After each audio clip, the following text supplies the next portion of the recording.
যখন ছোট ছিলাম আমার মনে আছে যে এরকম শীতের সময় আমাদের গম বুনছে, খুব ভোরে উঠেই আমরা গমের পাখি তাড়াইতে গেছি। যেহেতু গমগুলা পাখিয়ে খায়, ওই জন্য পাখি ঘুম থেকে ওঠার আগেই আমরা এতটুকু পরিমাণ খড় আর সাথে আগুন নিয়েছি। যেহেতু শীত, আগুন নিয়ে তারপরে খুব ভোরে আমরা গেছি। এরকম দেখছেন যে গম আবাদ করছে, এই গমের পাখি তাড়ানোর জন্য মাত্র বলছে এক পাতা করে হয়েছে।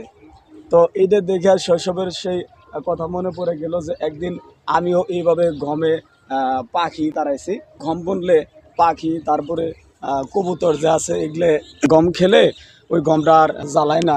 ওই জন্য আমরা ছোটো সময় পাখি তাড়াইছি গমের থেকে।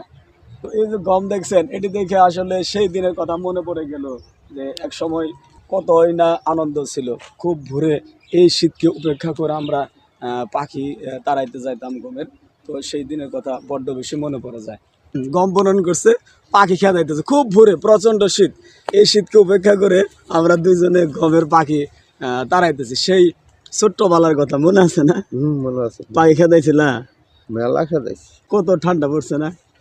একটু খের নিছি, তারপরে সাথে কিছু আগুন নিছি, নিয়ে অনুকে যাই আমরা ধুমে জ্বালাইছি, আগুন ঘরে তুলছি। হ্যাঁ, ঘরে তুলছি। তারপরে ওই যে আমাদের গ্রামের বাসায় কয় না যে টুলামালিও রান্না করে খাইছি, মনে আছে না? মনে আছে।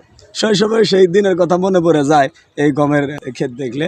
সকালে বাড়ি থেকে খাবার পাঠিয়ে দিছে, তারপরে দুপুরে আবার বাড়িতে যাই গোসল করে খাওয়া দাওয়া করে আবার খেতে গমের খেতে আসছি। আবার সন্ধ্যা লাগলে যখন পাখিরা সবাই যার যার বাসাতে চলে গেছে, তখন আমরা বাড়িতে গেছি।